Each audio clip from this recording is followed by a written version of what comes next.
Hi, I'm Stacy with WTI.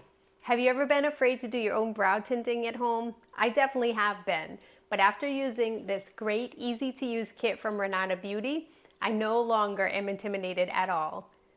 This kit comes with everything that you need so that you can do your own tinting at home, including really easy to follow instructions. The first thing that I did was I did the spot test to make sure that my skin would not be irritated by it.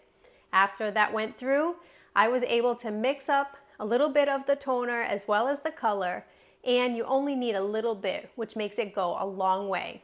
They included a brush so that you can easily apply it, and after sitting there waiting for it to come out, voila, you have beautifully colored tinted eyebrows.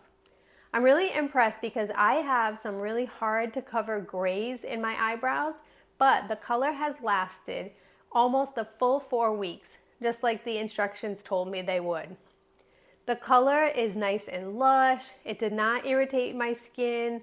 My hair does not feel dry on my eyebrows. Rather, they felt very luscious.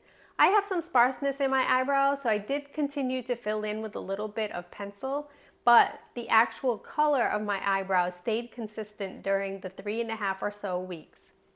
It's about time for me to do my eyebrows again, but I am not intimidated at all. This process was so easy. It was really nice and simple, and I love that they included great instructions as well as that video so that I could do it myself at home. I no longer feel intimidated, and I'm super impressed by the ease of this kit and how well the color came out as well. But that's just my point of view.